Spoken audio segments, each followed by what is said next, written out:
All right. I think we can begin. Good afternoon, and welcome to the Commission's hearing on civilian harm under military rule in the Central Sahel. I want to extend a special welcome to our distinguished panel of witnesses.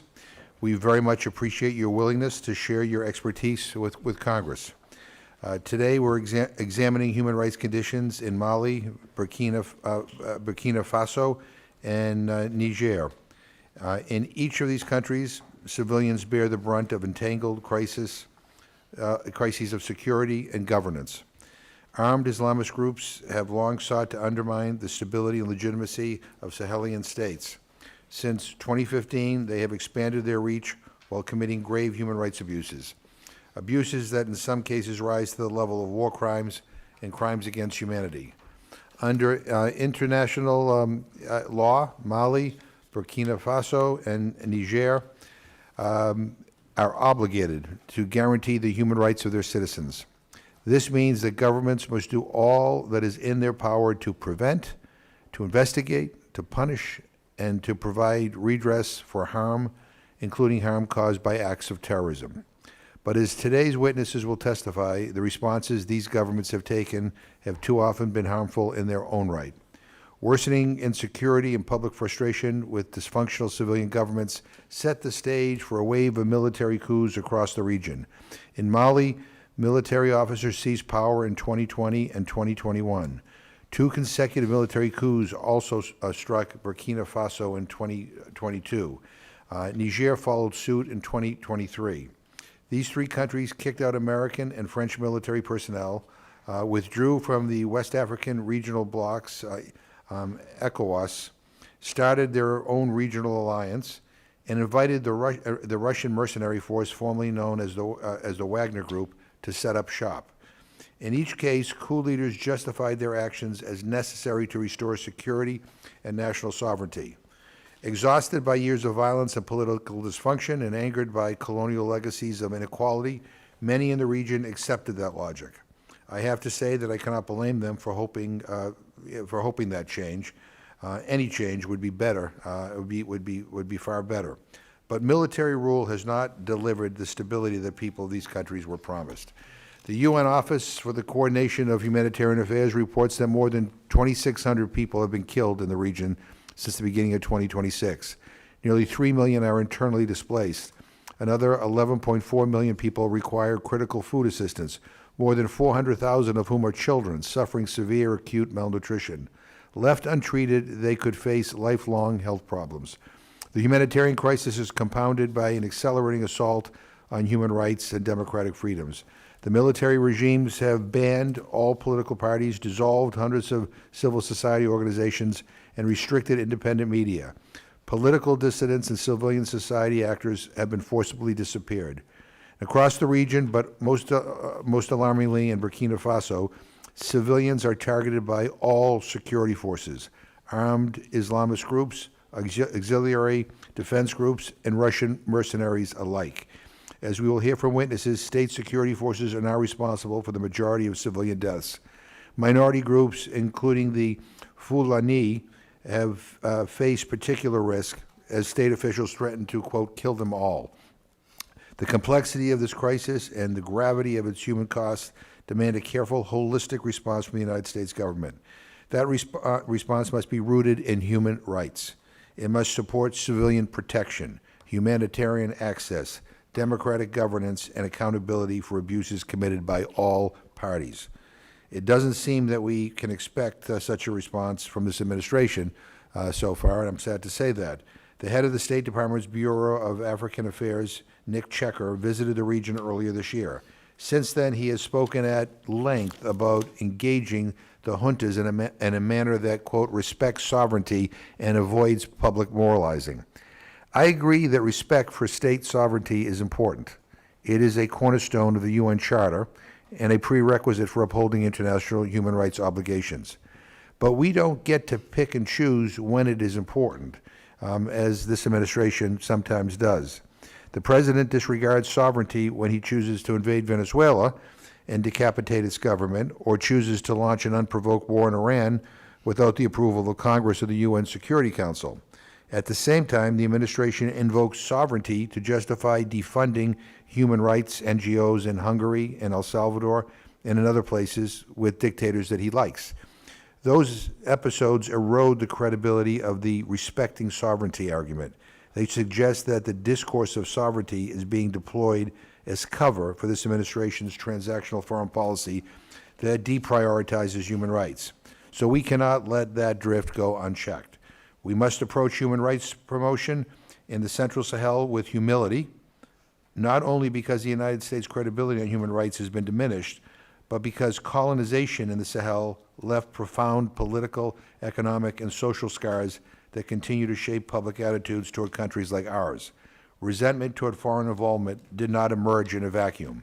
That does not excuse abuses committed by military governments or armed groups, but it does mean that any sustainable international response must acknowledge historical harms and do right by those who are now suffering.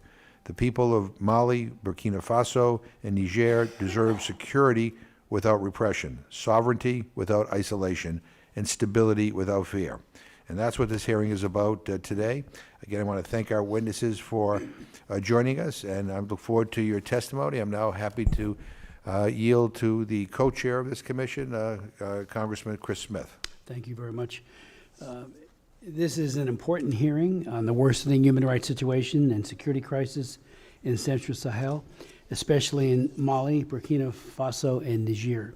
For many years, this commission has examined the growing threat by terrorist and extremist violence across Africa, including the horrific targeting of Christians and other vulnerable religious communities in Nigeria by Boko Haram, ISIS West Africa, Fulani extremist elements, and affiliated terrorist organizations. At the Africa Subcommittee, where I serve as chair, or the ranking member when the party has switched to the majorities, we have heard heartbreaking testimony from survivors of the massacres, church attacks, kidnappings, sexual slavery, forced displacement, and the abduction and exploitation of children. Today, we must ask whether many of these same dynamics are increasingly spilling across borders throughout the wider Sahel region, and they are. The terrorist threat in Mali, Burkina Faso, and Niger is real, expanding, and extraordinarily dangerous. Al-Qaeda-affiliated Jainim and the Islamic State Sahel affiliates have carried out mass killings, forced recruitment, kidnapping attacks on humanitarian workers, and coercive enforcement of extremist ideology. We are deeply concerned by reports of child soldier recruitment, trafficking networks that thrive amid lawlessness and displacement, and manning attacks on civilians, including religious communities. I remain, like this commission, extremely concerned about the vulnerability of children caught in these conflicts, whether forcibly recruited by armed groups, exploited by militias, trafficked across porous borders, or deprived of education and protection. Extremist violence and state collapse create fertile ground for trafficking in persons, modern-day slavery, and the exploitation of women and children. So I look forward to our very distinguished witnesses who are here today, and look forward to their testimony. Thank you very much, and let me introduce the panel. And if I mispronounce your name, please correct me, because I'm from Massachusetts, and I have sometimes pronounced things differently. But Musa Kondo is the former special advisor to the president of Mali on matters of governance, democracy, and rule of law.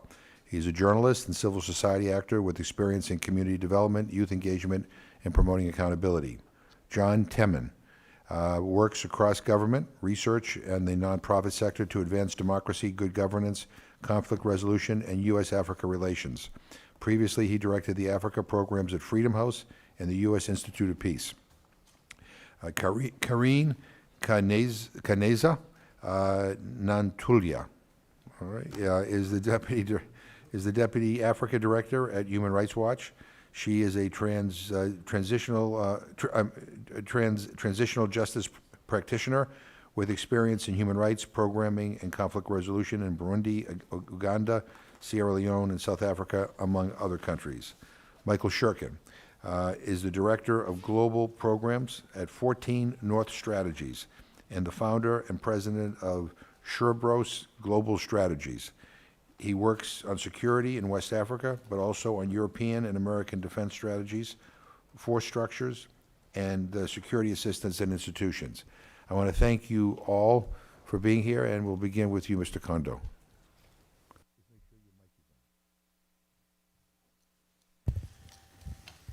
Thank you.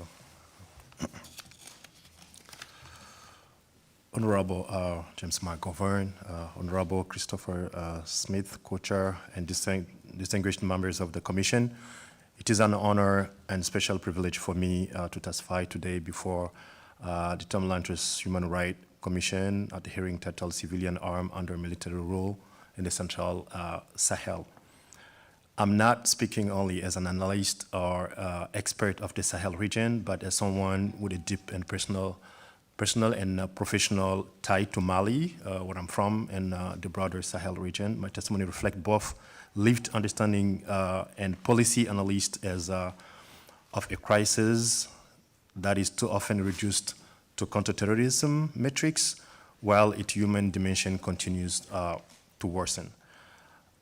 Talking about the reality on the ground, since the coup in the 2020, military authorities have consolidated power while weakening accountability mechanism, which led to increased extrajudicial killing, use of collective punishment against civilian populations, forced disappearance, and arbitrary detention. In Burkina Faso, the expansion of voluntary militia, VDP, has contributed to patterns of ethnic targeting with a little transparency or independent investigation.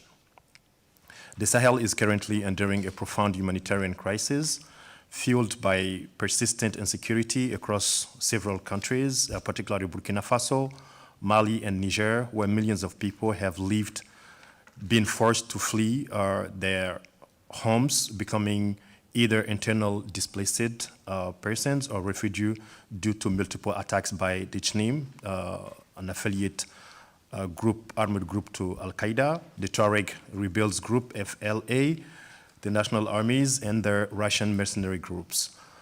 This situation has resulted the displacement or abandonment of numerous villages, the closure of thousands of schools, worsening food insecurity, and extremely limited access to healthcare, particularly in rural and isolated areas.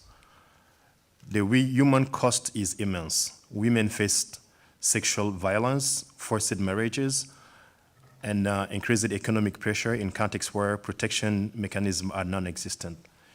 Young people confront massive unemployment, loss of trust in public institutions, and massive recruitment by armed groups.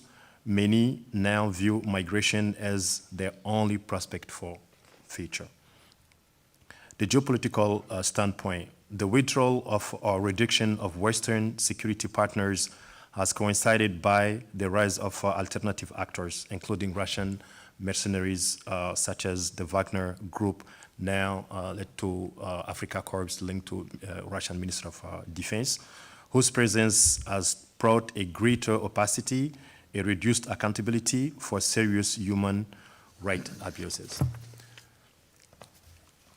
During their operations in remote villages suspected of harboring jihadists, Wagner Africa Corps mercenaries engaged in the worst forms of human rights abuse, going so far as to commit heinous crimes against the civilians population, including rape, the death of jewelry, and the looting of any valuable objects. In several villages across central Mali, including Ségou and Mopti regions, houses were identified that have been converted into sites for torture of every kind.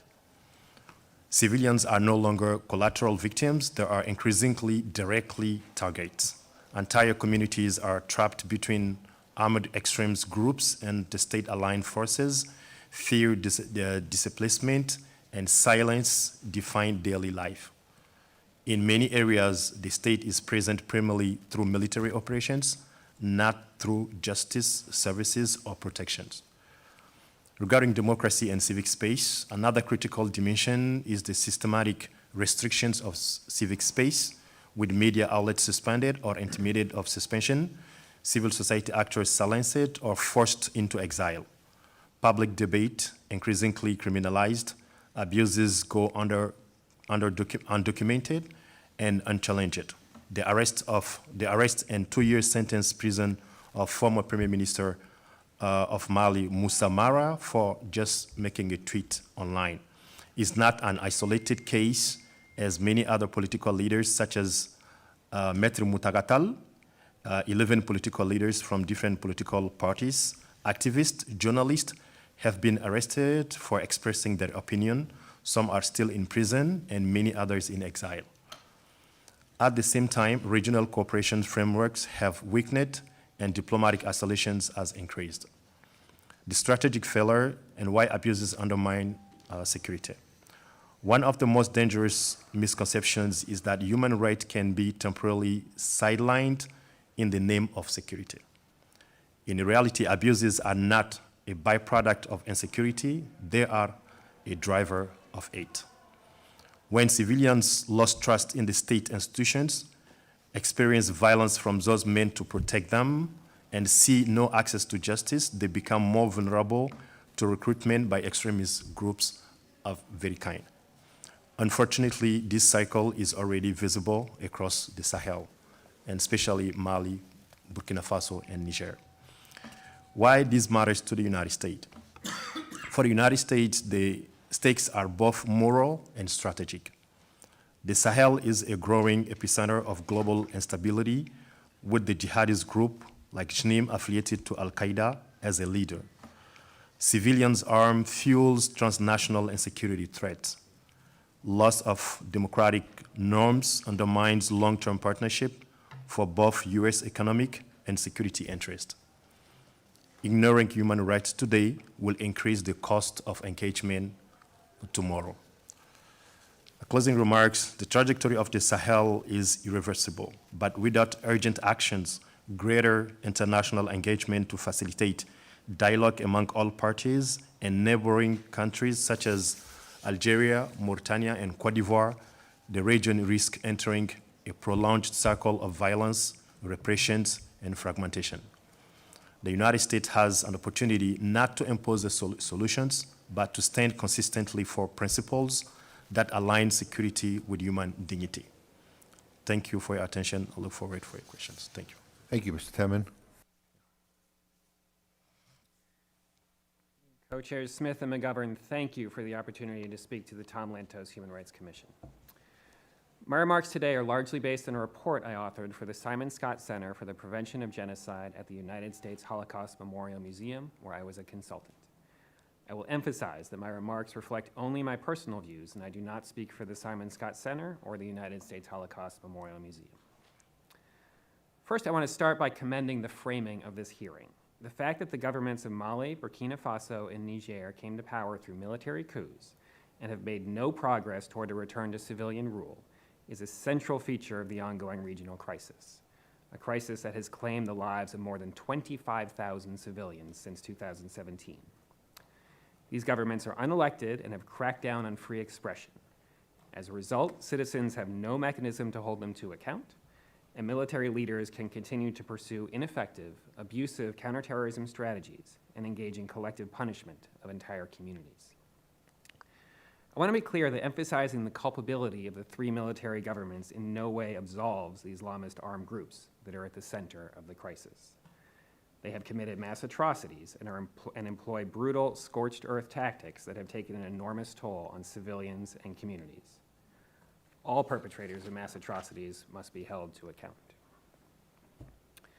My written remarks go into detail on abuses by pro-government forces, but I want to focus here on how the United States should respond to the crisis. The Sahel may not be a first-order national security concern, but it does present genuine strategic implications. As the Islamist armed groups bring more territory under their control, they expand the space for illicit groups to operate, from drug smugglers to human traffickers to arms dealers. There's a risk of coup contagion, especially given propagandists' success in building a cult of personality around military leaders.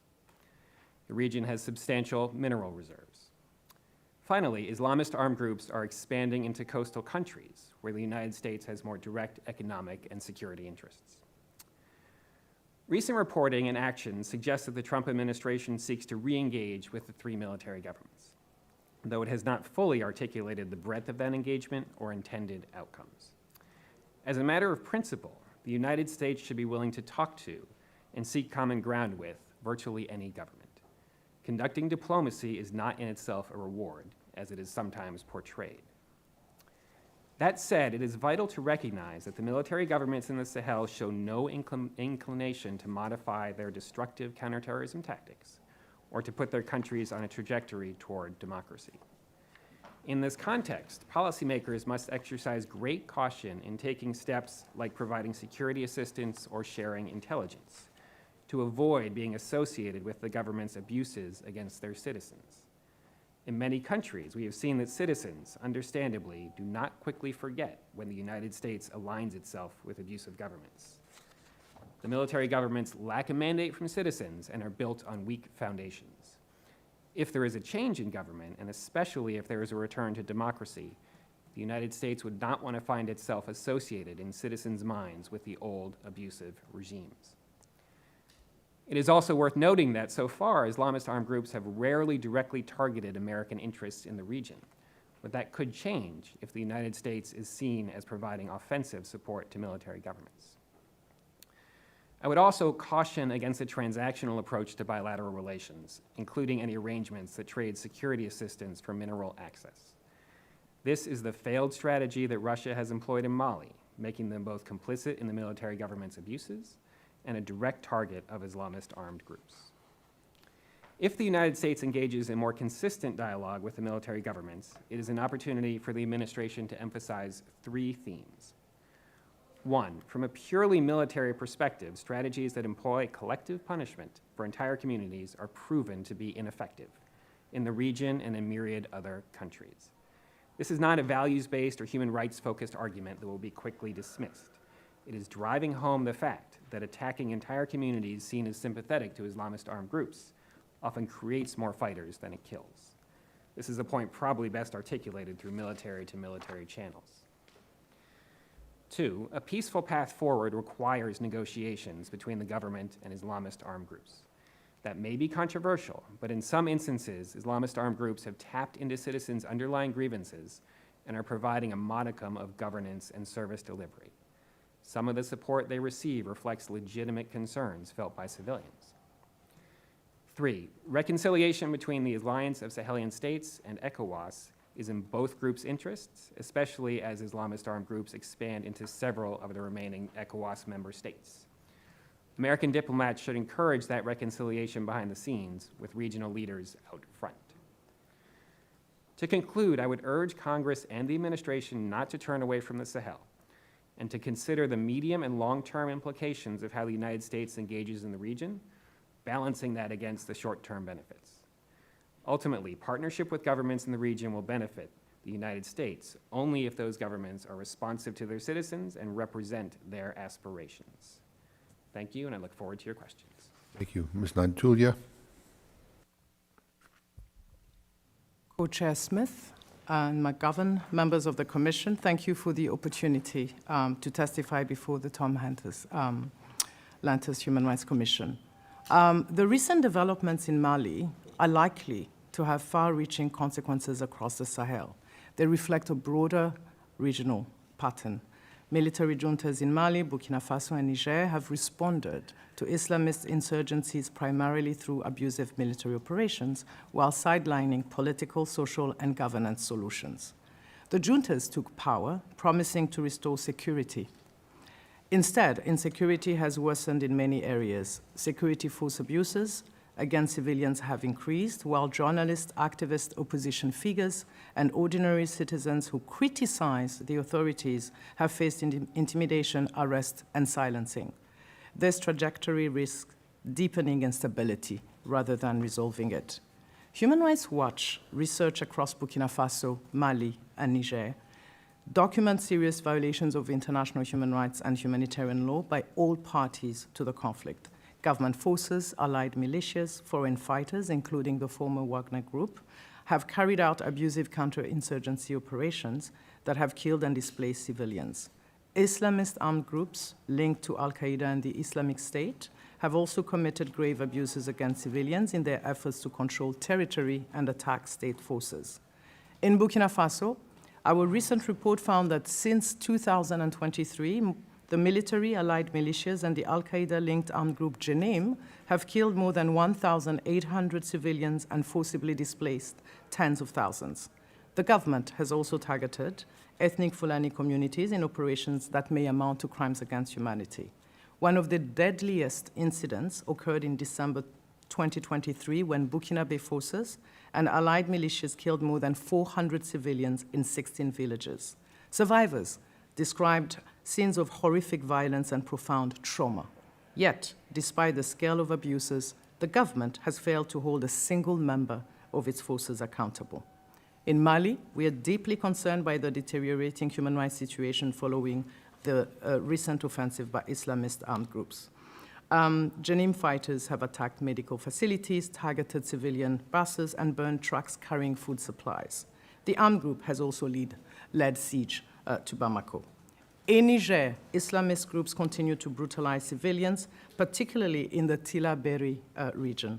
In February 2026, fighters from the Islamic State in the Sahel rounded up and executed 31 men and boys in Bossier village in apparent retaliation against residents accused of cooperating with pro-government militias. At the same time, Nigerian counterinsurgency operations have included indiscriminate airstrikes and other serious abuses. I would like to highlight the ongoing arbitrary detention of President Bazoum and his wife, who have been held hostage by the Nigerian authorities since July 2023, as well as Moussa Changari, arbitrarily detained since December 2024. He's a prominent human rights defender. Civilians across the Sahel consistently tell us the same thing. They cannot safely flee, they cannot safely stay, and they cannot safely speak. And the abuses and impunity are driving the conflict. This is where the the United States Congress, has an important role to play to break the cycle of abuses and impunity and work with the administration to do certain things. Number one, ensure that a strategy of US engagement with each of the three countries is predicated on core principles of respect and protection of human rights, and that presses all the parties to respect international humanitarian law, especially the protection of civilians. Call for the release of former President Bazoum and his wife. 3, provide financial and other support to independent civil society groups, human rights defenders, independent media, research institutions, and other actors working on monitoring, documenting, and reporting human rights abuses and accountability-related issues.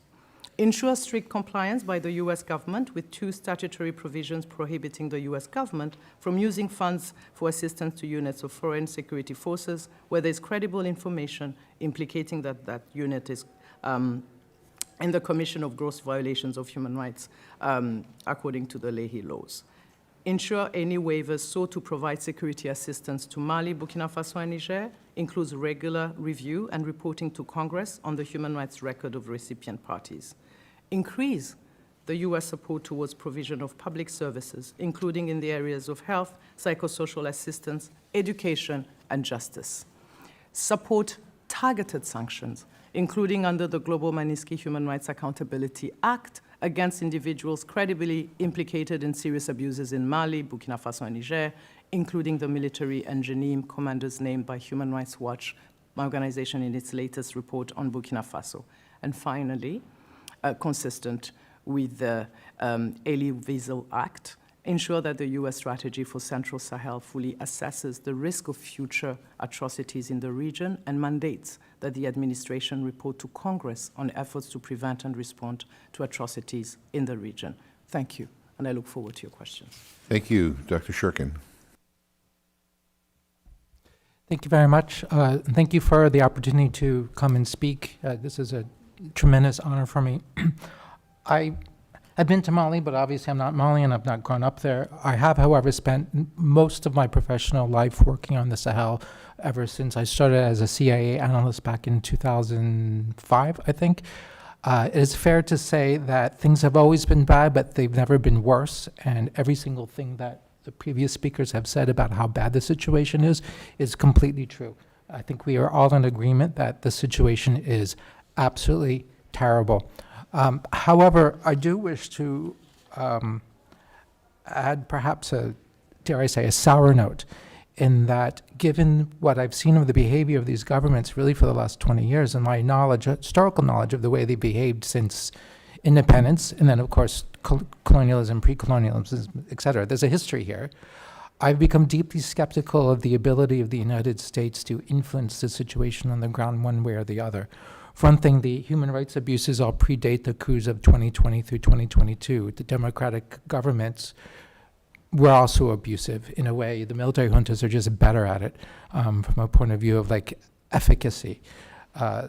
So democracy sounds like it should be an answer, but I worry about that, particularly given the fact that for all sorts of very complex reasons, democracy hasn't taken root as we would like.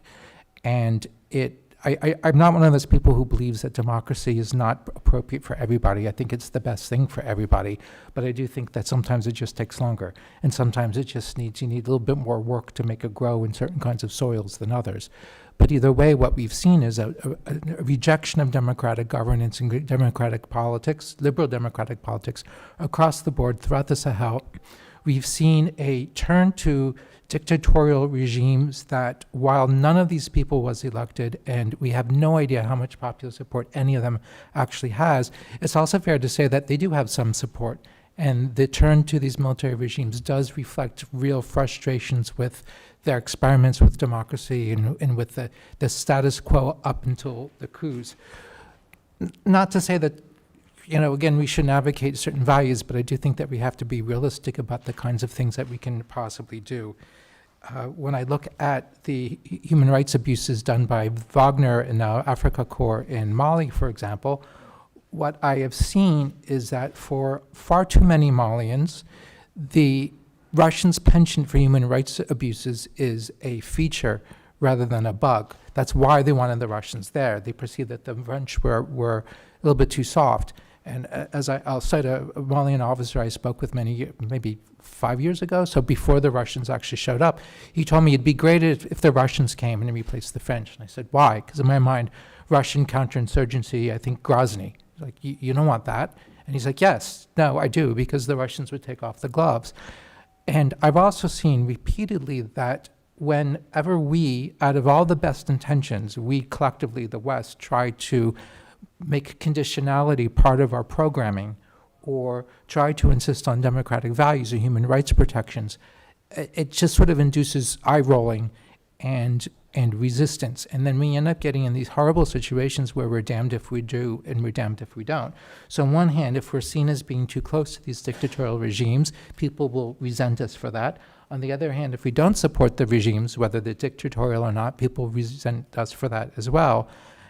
Two concrete examples I can give you. I know for a fact that when the U.S. government put a freeze on the Malian military's acquisition of a Casa transport plane on the grounds of, I believe because of human rights concerns, many Malians reacted very negatively to that. They didn't like us lecturing them, and they said, hey, are you going to help us or not? Are you on our side or not? And if you're on our side, give us the plane. The United States did a similar thing with regard to Nigeria's desire to purchase, I think, Cobra attack helicopters.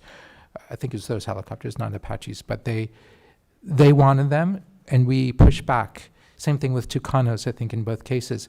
And either way, this created a significant amount of resentment. Like, are you with us or are you not with us? So whatever we do is bad in the eyes of some people, and it is very difficult for us as outsiders to have any sense of which people matter most and which people has the numerical preponderancy, the people who approve of what we do, the people who disapprove what we want to do. Either way, I can say that if we do start trying to tell Malians, Nigerians, Burkinabe to behave themselves, to not slaughter people, they will say, why are you pestering us about this? Look at what JNIM is doing. Look at what Islamic State is doing. And within reason, because these countries are actually dying. They are actually dying because of these insurgencies. And so as a result, our criticism tends to fall on deaf ears.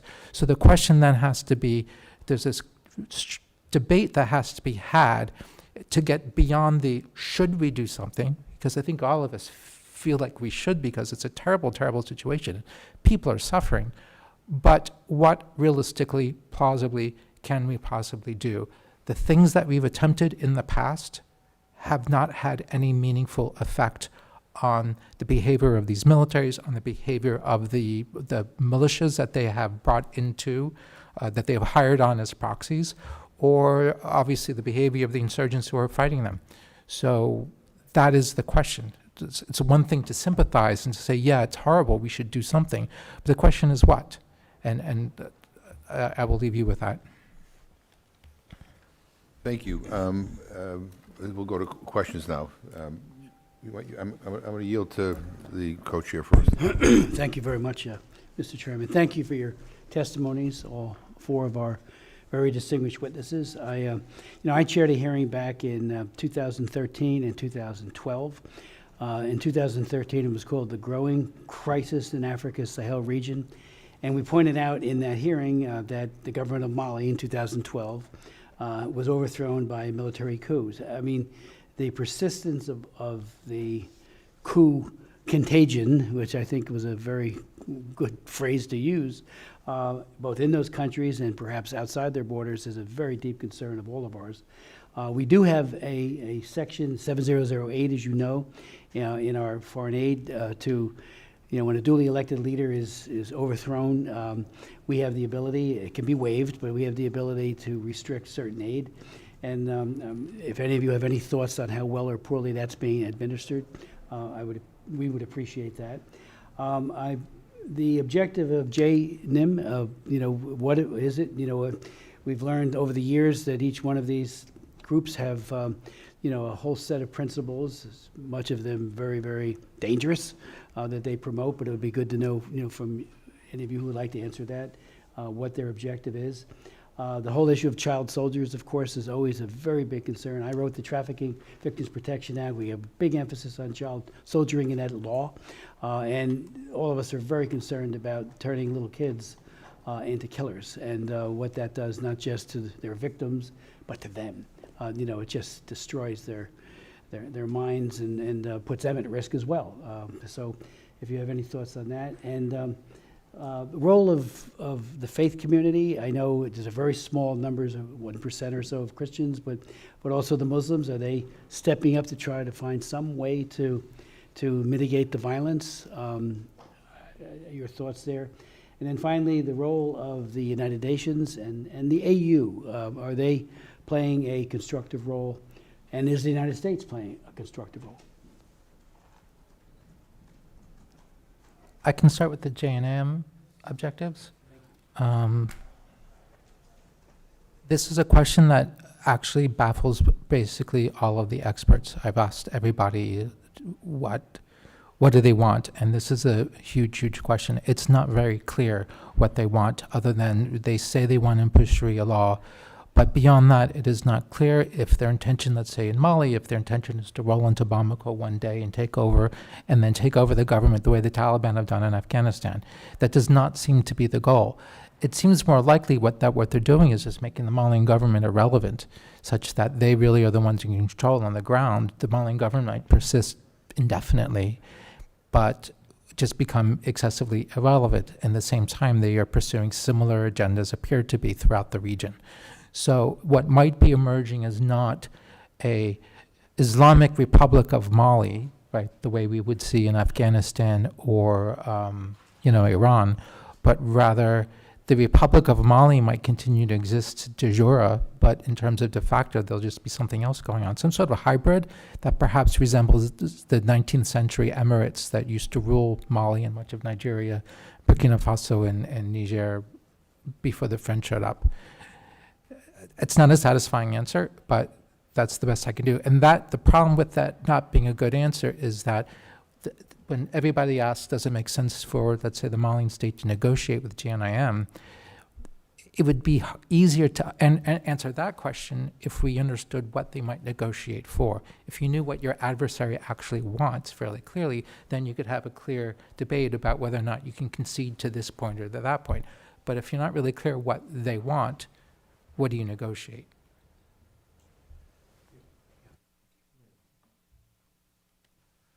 Yeah, thank you so much for this question. I think the objectives of JNIM has been very clear since the past few weeks and months, because as you mentioned, back in the days they were just fighting for certain things, but the time they're getting closer to Bamako, they made it clear. And this making clear as a political objective is maybe not the original goals of JNIM, but now is completely changing because they building coalitions through and among other political leaders, religious leaders in Bamako, and even outside actors. And they made even clear like how they cannot taking Bamako now, wanting to fragilize the country. So solving and going this direction is certainly the ones behind JNIM. This is the main question because the beginning it was very clear, but recently, I'm sure you heard about when JNIM received over $15 million for ransom to liberate one or two people. That made very clear, and how this money helped them to recruit, to equip, and also very audacious attacks, as we've seen in the 25 of April. And now they even call, and the new coalition with the Tuareg rebels, FLA, in Kidal.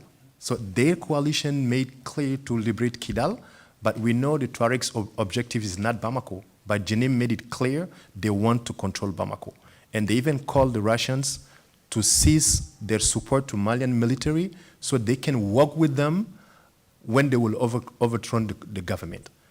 So, and this line, we should not just see JNIM as an armed group, but the whole support behind JNIM and the political objective they have, as they're taking a lot of examples on what's happening in Syria and how they will be accepted by other international actors. I agree with what Mr. Kondo just said. I would like just to add that for Human Rights Watch, we're also worried about possible retaliation against the continuous retaliation against minorities and communities like the ethnic Fulani community. The fact that JNIM's agenda seems to be shifting is very concerning.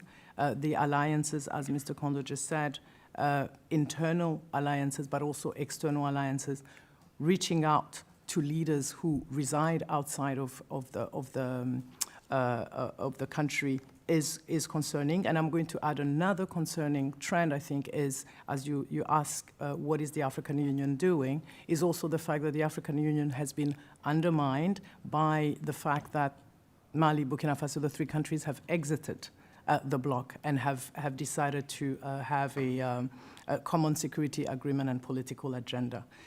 Having said that, we know that some countries within the region, including Senegal and Togo, have been trying, somewhat Chad, are trying to mediate and find a way forward.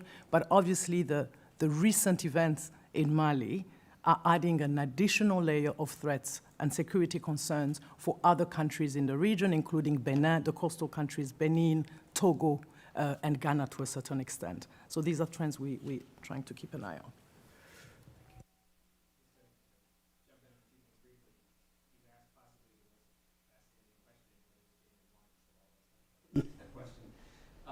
And I agree with the point that nobody truly knows.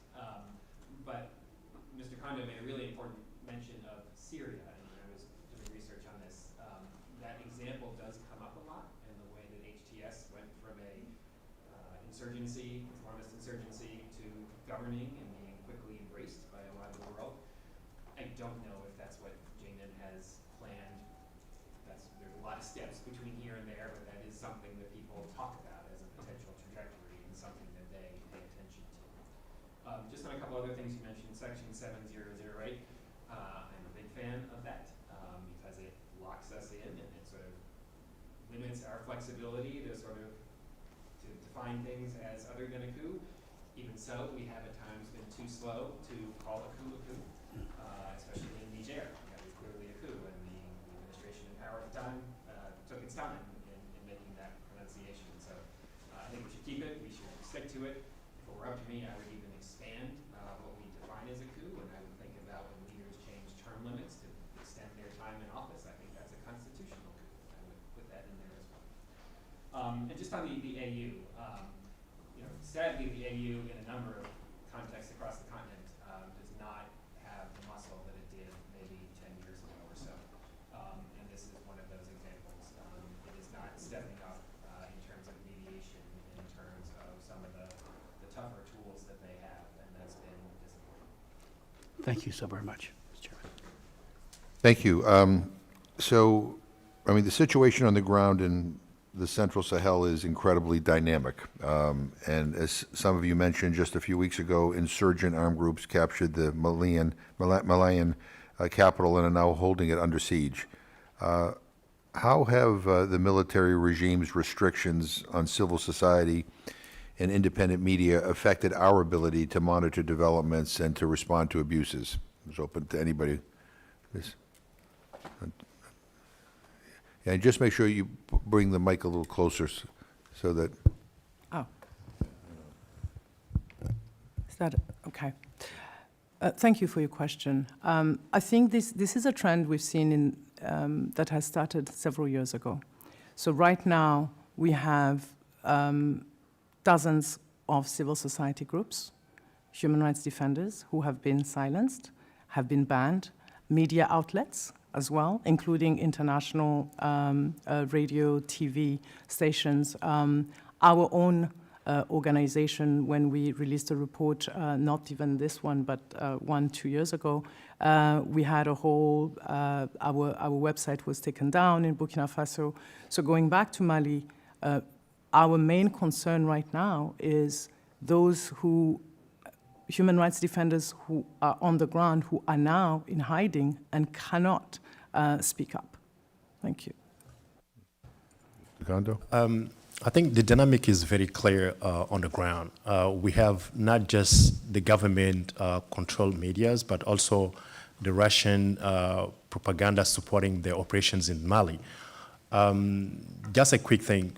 During the attacks on the 25th of April in Kidal, Russia directly negotiated with the armored group, Tuareg Independentist Group, and also Jenim Coalition to retreat themselves and let Malian army behind. And medias inside the country were not, at certain point to talk about this. But this was double betrayal of this armored group towards the enemy of the jihadists, and also letting the Malian army down there. And also, we have people who cannot talk about whatever is not the directions of the government or the Russian operation in Mali.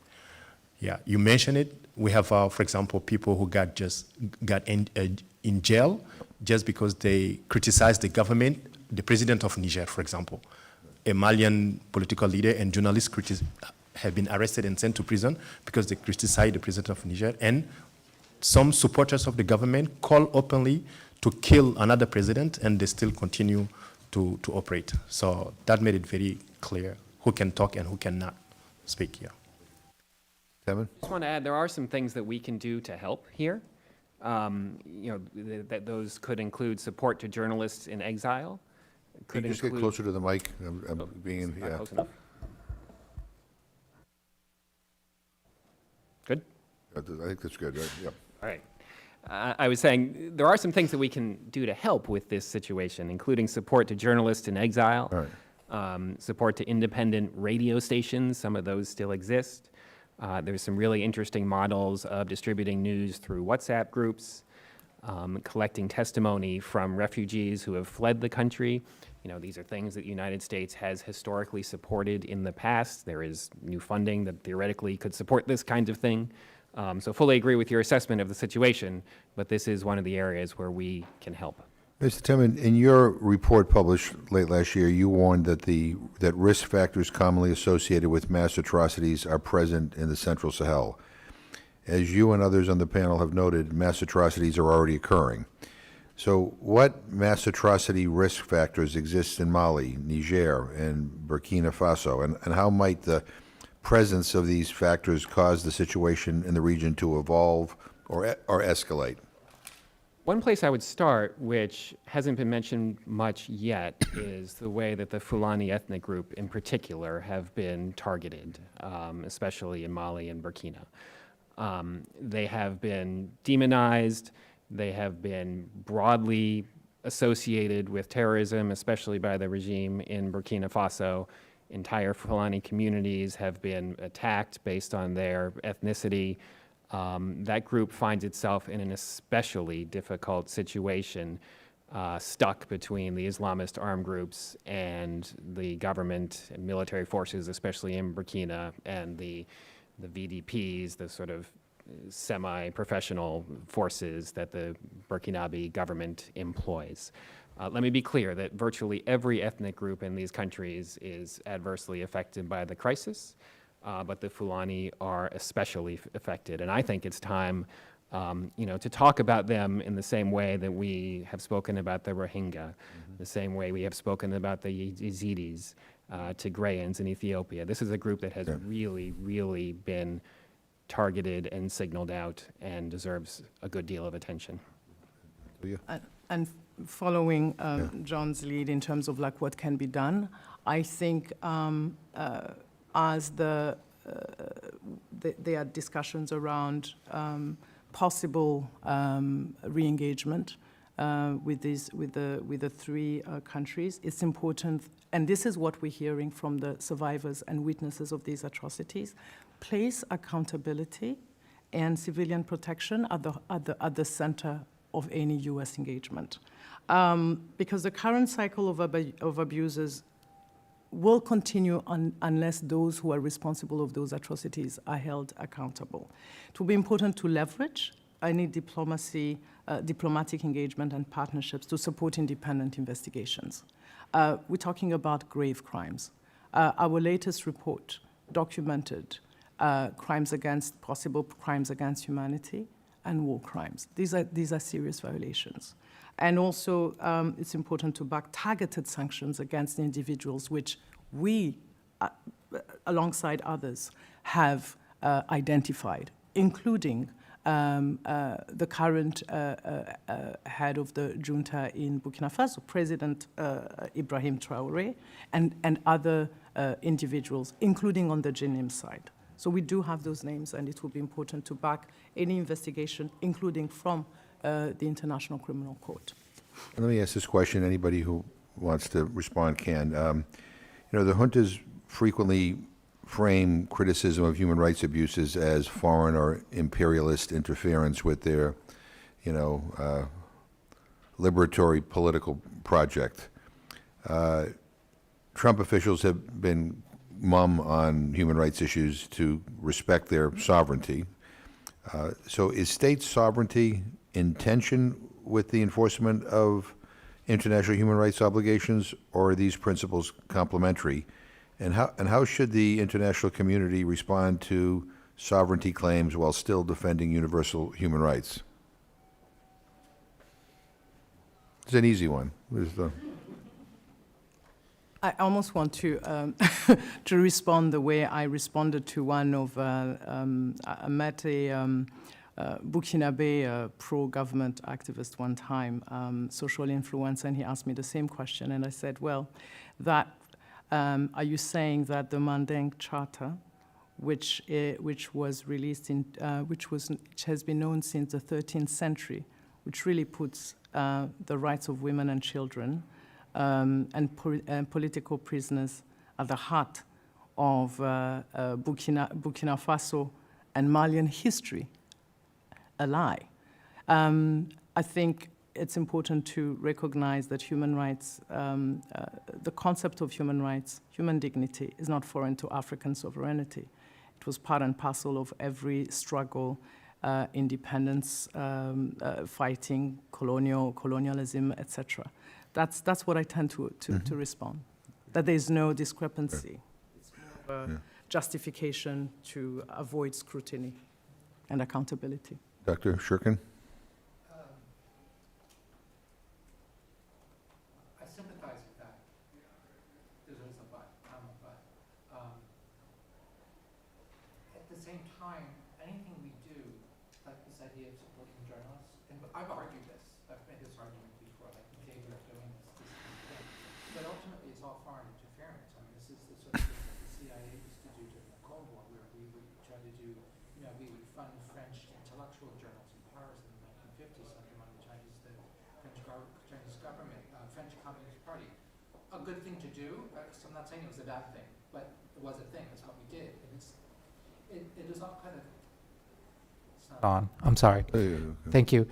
So anything we do is ultimately interference. And from their point of view, right, so for instance, I have talked to Malians and Burkina who have opinions that I disagree with, but I get. So for instance, even when I asked a Malian officer about the Mora massacre in 2023, I think November. It's a horrible thing where the Malians with Russians, they rounded up lots of Fulanis at a market and they slaughtered them over a 3-day period. It was absolutely horrific. But I asked a Malian officer about this, and he said, well, actually, no, this is part of a very coherent military strategy where they knew that JNIM was getting supplies from these markets that would happen periodically. Wednesday there's a market in this village. So everybody shows up with their cattle, they buy and they sell, and you can get cash, you can buy supplies. So JNIM, they know for sure, is going to be present in large numbers, and the Russians also gave them some intel. So they had a strategy of hitting the markets on these market days when they knew that JNIM would be there. So that for them, this was a necessary maneuver against JNIM. And they're like, well, what do you want us to do? And of course, I countered because you don't have to kill everybody. Like, you don't have to, right? There's so many ways you could have done this that were less horrible. But first of all, he countered that they don't have the wherewithal to sort of like take all of these Fulani in custody and sort them through and interview them and figure out who's bad, who's not. But then also from him, like, the point is, like, they're fighting their fight and either get out of my way or help me. But that's the way they read it. I'm not saying I agree with that, but I feel like in too many cases, just the way we read it. I do want to say one thing, kind of changing the subject about the communities of faith in Nigeria, particularly with the Christians. Nigeria and Burkina Faso are different from Niger and Mali in that they have large Christian populations. So that's an added wrinkle to it. But here we get into the difficulty of figuring out, first of all, how do you even talk about the problem? How do you talk about the problem in such a way that you're not making everything worse? There is a real danger when we talk about Nigeria of polarizing the situation. Like, already the problem is Northerners versus Southerners, Christians versus Muslims. The rhetoric and the animosity is so great and so strong that this rhetoric can talk about, like, this harping on, the genocide against the Christians. Even though it's true, like, I'm not saying the horror stories are false, but even just framing it in that way, unfortunately, arguably makes it a lot worse. So there needs to be a lot of care with how we talk about it. Same thing with the Fulani throughout Burkina Faso in Mali, where the reality is the Fulani, while being among the chief victims of the violence that's going on, they're also among the chief perpetrators of the violence in terms of, like, proportional representation amongst the jihadists.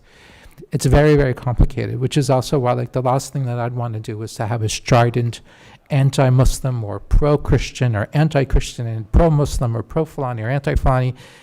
Everything, the U.S. engagement needs to be very careful in terms of how we frame things and whether or not we might be making things worse by adding fuel. I mean, I see it amongst Nigerian Christians, even on social media.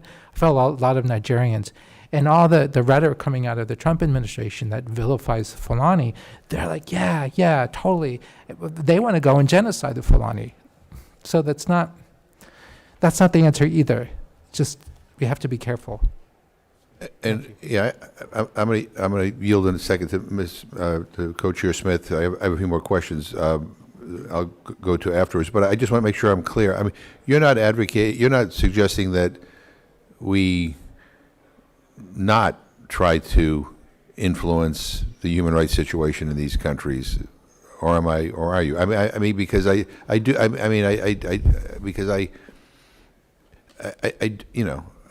I do think that the international community, has an obligation to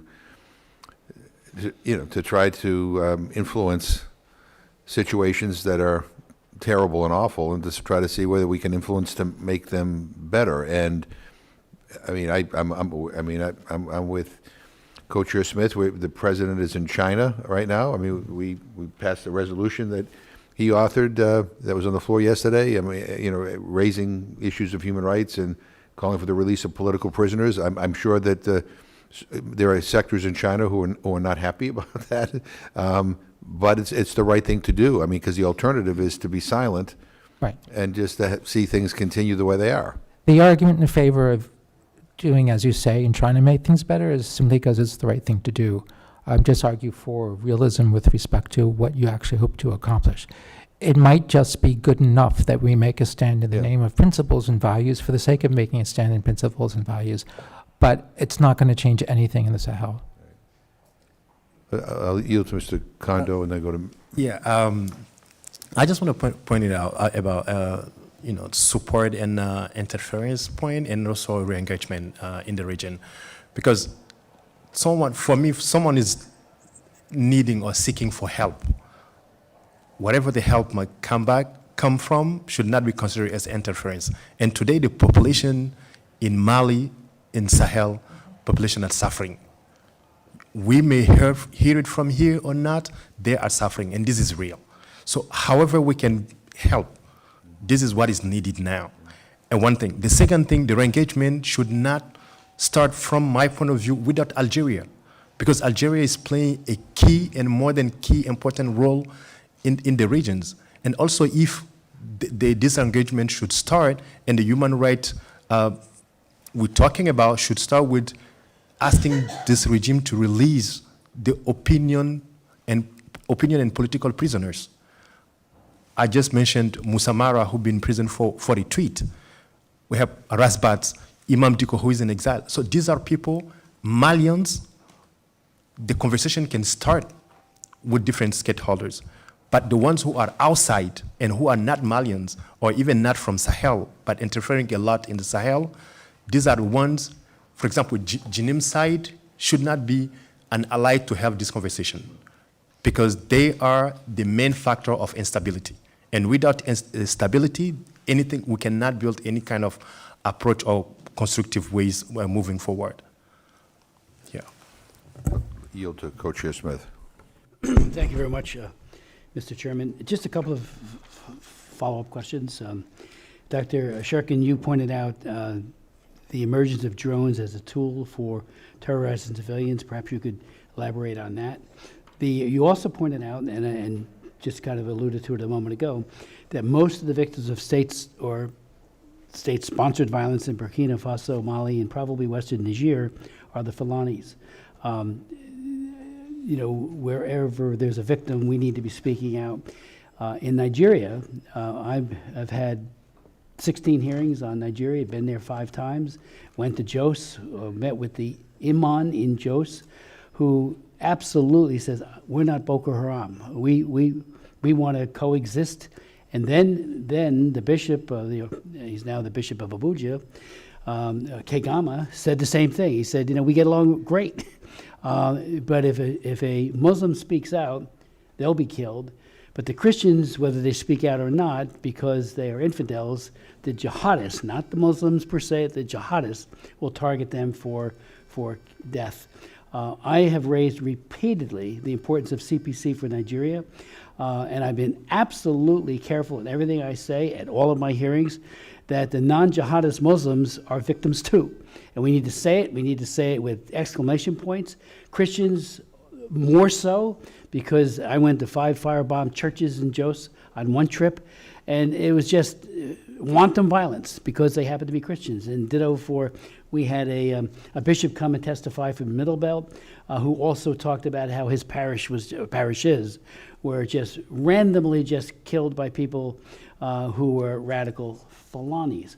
Now, of course, here you're saying they're the victims, and I believe that. So we do need to speak out for them as well. So I just wanted to make that very, very clear. Also, on trafficking, if you wouldn't mind, both Niger and Burkina Faso are Tier 2 watch lists, according to the most recent report. So they're almost Tier 3, egregious violators.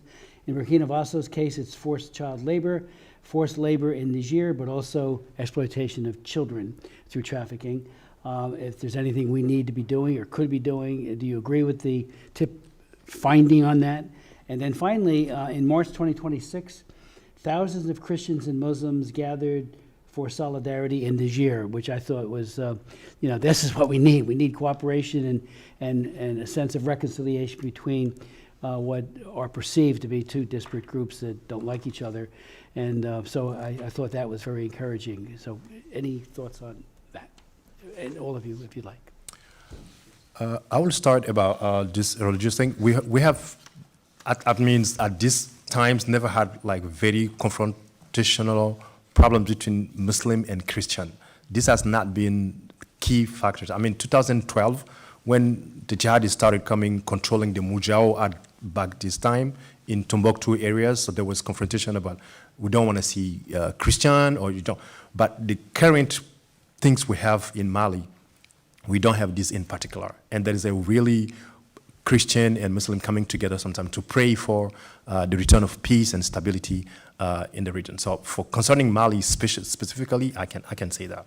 But this time, due for insecurities and the incapacity of the government to secure the pilgrim of the Christian community to Kita, they could not organize that.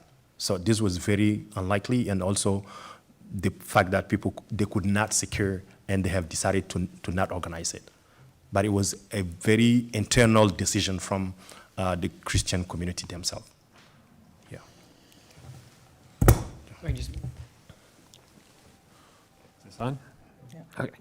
Just two quick points. One on the Fulani. It is the case that they comprise a significant portion of the Islamist armed groups. We don't know how much, but a significant portion. But let's also keep in mind there's something like 30 million Fulani across West Africa. These groups, JNIM, 6,000 or so is the estimate, ISSP, several thousand. It is a tiny, tiny portion of Fulani who may be associated with these groups, but the broader point being that they, as a whole, are being characterized as extremist. I also really appreciate your raising Nigeria. As I'm sure you're aware, both JNIM and ISSP have now conducted activities in Nigeria. I find that deeply concerning. Nigeria is such a volatile, complex, large, important country that this type of activity there raises all sorts of ways that things can get significantly worse, and especially if it starts to cross over into northeastern Nigeria, where, of course, there is others Islamist armed groups that are cousins, somehow related. We've talked for a long time about sort of this arc of instability going all the way across the continent, and I've often thought that was overstated and sort of a scare tactic. I think that kind of thing is closer to being real now, and maybe not all the way across, but you can pretty much see from sort of Western Sahel all the way across towards eastern Nigeria, Lake Chad Basin, things merging together. That is a very worrisome proposition.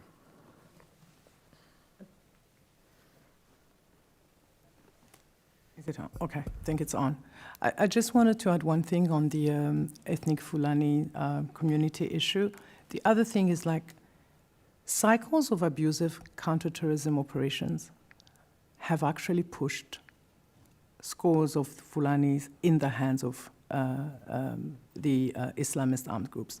So again, from my organization's standpoint, we go back to the root of the problem. It's evidently the lack of resources, economic opportunities, but also the cycles of abuse that keep fueling and giving a narrative to these groups that they present to the communities. Thanks.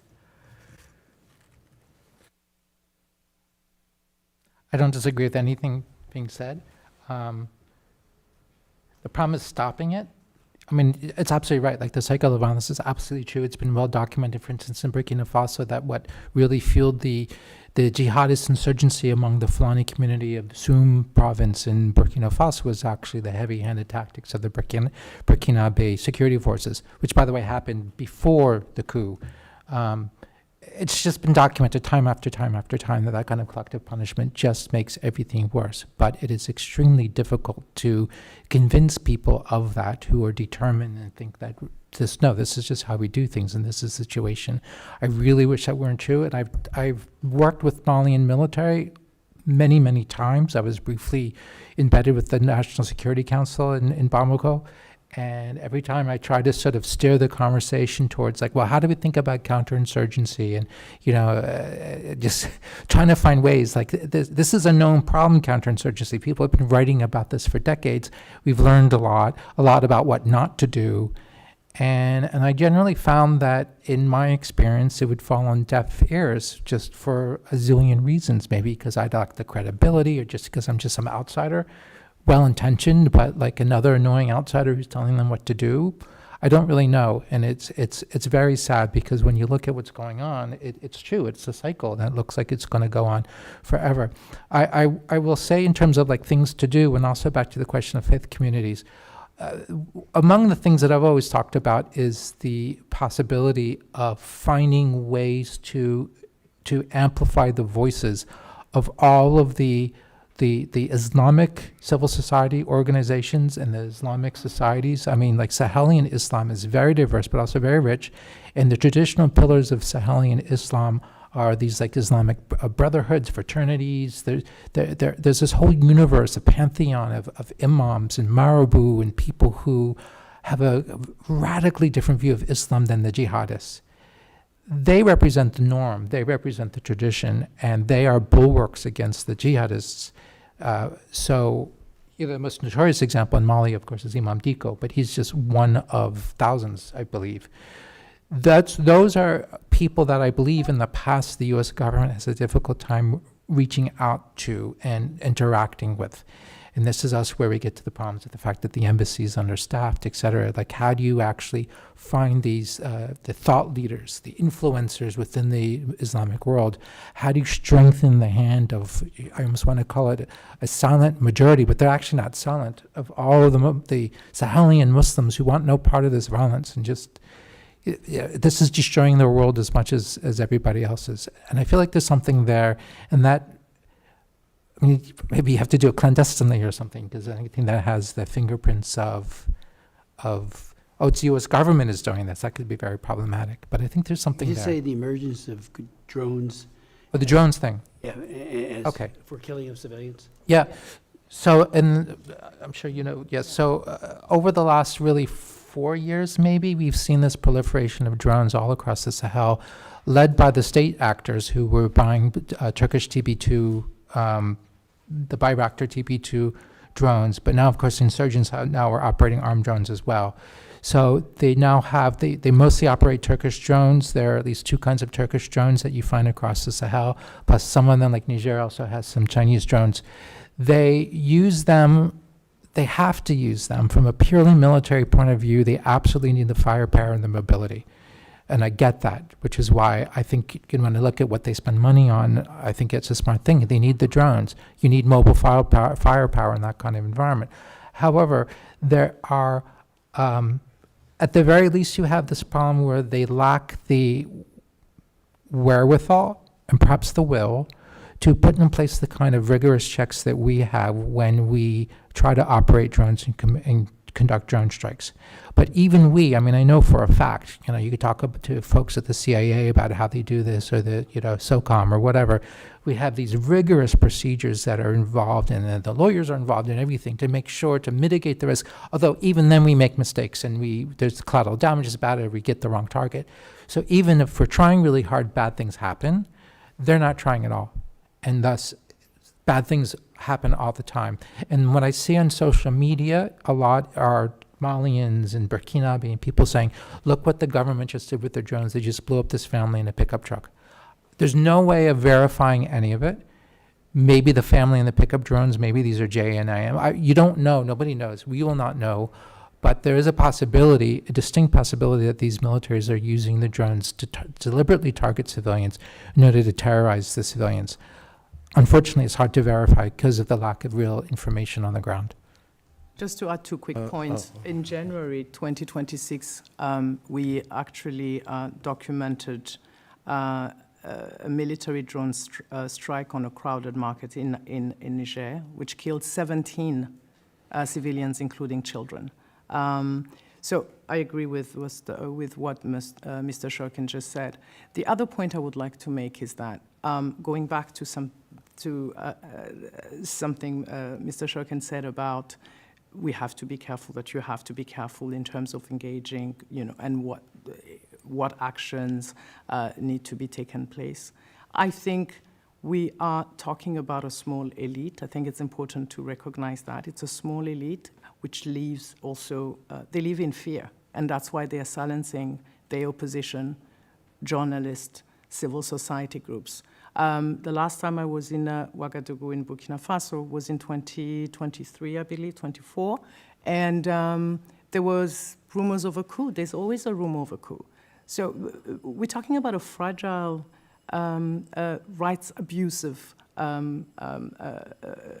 set of authorities, and we need to keep that in mind. If you go and ask any civil society group, inside or outside, they want accountability. They want to live in security and not fearing for their lives. When we talk to survivors and witnesses, these women and men, they tell us about how they don't see any end in sight because there's a cycle of impunity and a gap, a serious gap in terms of accountability and justice. And I think these are important questions. Thanks. Yeah, I 100% agree with what you mentioned. The amalgam level also is so important. It started first with the Tuaregs community, in the northern regions when there was attack, like whoever is a Tuareg or Arab or Berber, sometimes they are seen as part of the Tuareg rebels, independentist groups, or their supporters.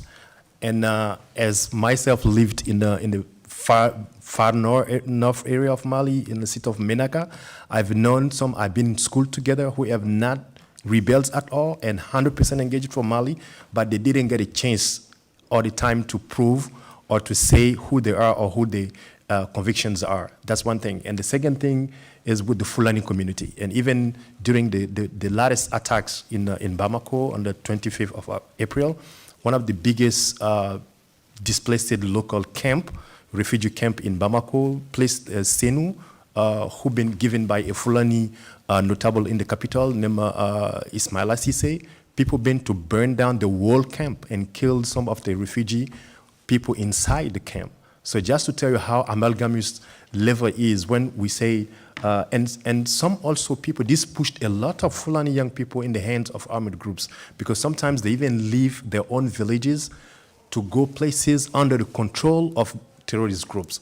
And that way they find themselves in security.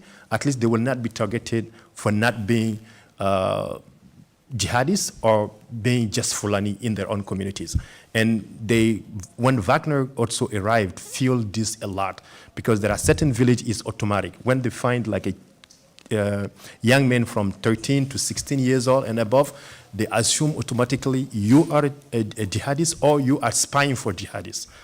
And sometimes they say, okay, we'll make examples. Sometimes if they don't find any kind of support, I'm speaking this not just as a former special because I led also a civil society organization when we had a lot of these witnesses. They will just say, okay, we'll kill 2 people to give you say you should not be on the other side. Otherwise, when we come back, we'll kill everyone. Without this 100% extrajudicial, And also the fact that many people have been arrested or just disappear, and 3 weeks or 1 month, they will just appeared to a justice court, say, okay, but there is no any formal procedures like justice calls you should come for this reason, you should call. And the latest one is the arrest of one of the biggest and respected lawyer in Mali, whose name is Maître Moutagatal.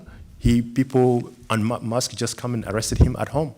And for 2 days, people didn't know who arrested him, for what and for which reason. And it's like a few days later, we discover he's in custody by the government.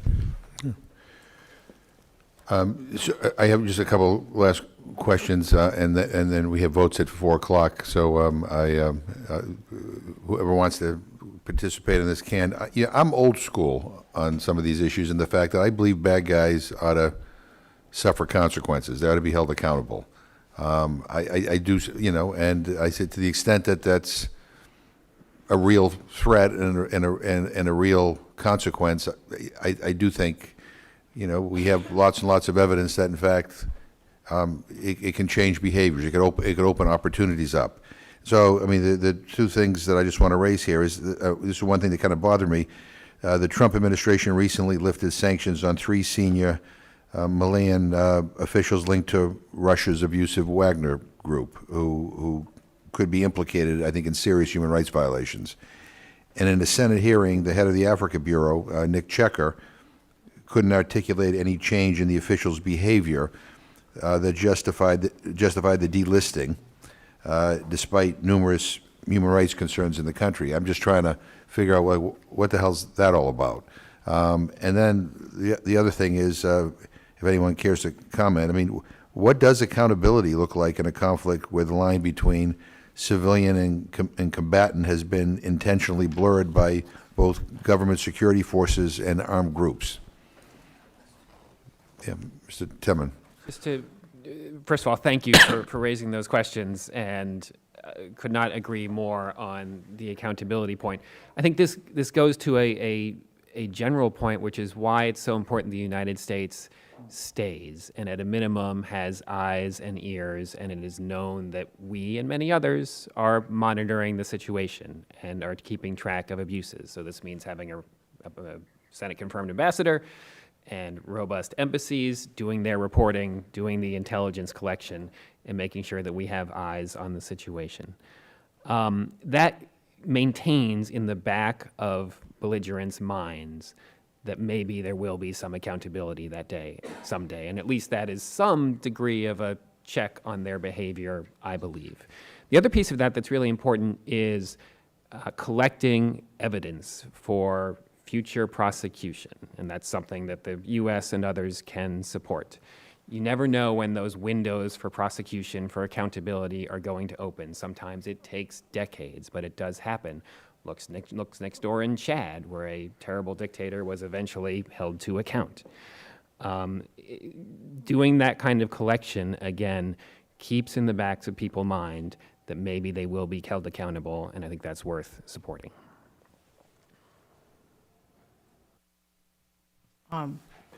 Couldn't agree more. And in terms of documentation, it starts with supporting groups that are doing that, and they exist. Supporting targeted sanctions against individuals, starting with individuals who were named in our latest report by Human Rights Watch. And we do have those names. So I think we can also focus on low-hanging fruits, the information that is available, and we will submit them as part of this testimony. The other point I would like to raise is, yes, indeed, it's obvious that the United States, this administration wants to gain counterterrorism cooperation, access to airspace, and possibly, economic interest under the President's America's First agenda. But we do know that the track record of rights abusing military authoritarian regimes make them not reliable as partners. And I think that's an important point to keep in mind. Deal-making with these governments can only stain the reputation of the United States, not just here, but also with your allies, other allies, rights-respecting allies who are still who exist on the continent. The other point I would like to make is that the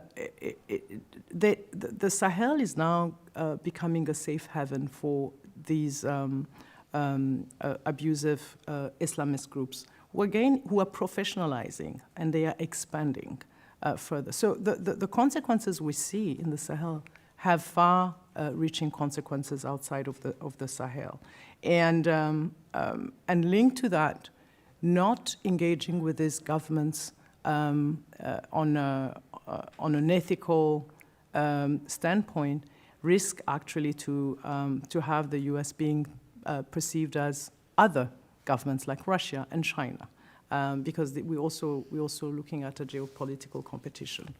that region. Thanks. Dr. Shurkin? Yeah, okay. I don't have a lot of expertise on the U.S. internal politics on how it functions, but what I can say is now the Sahel region, and especially in Mali, is more than important for the United States to be present, not just for what we used to have as a bilateral relationship, but also because some international, I want to make it clear, some international partners, and especially in Russians, supporting and extending this chaos because some are going through massive extractions of critical minerals these countries have. And when you take Gao, the region of Gao, we have entire mines of gold, of lithium controlled by some of these mercenary groups. And these are facts. And the way I've heard in a lot of conversation with the U.S. Embassy in Mali, even recently, they've been with almost 45 million business person to come to U.S. for a select U.S., is an opportunity to create stability so we can have more engaging.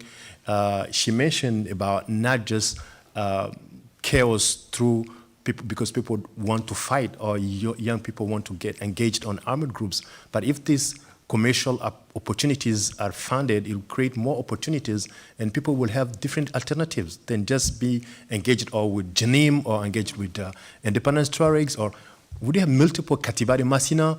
We would not need our young people to be oriented on all these things. But when we have stability, we have commercial development, and we get off isolation, this kind of be things we should take care of. Thank you. Dr. Shurkin, you want to add anything?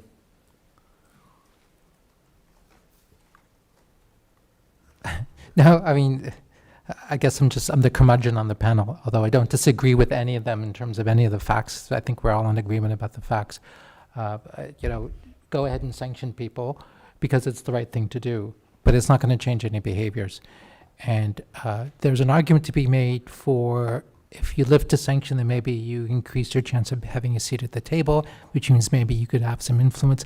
I don't know if it's true, but there's an argument there.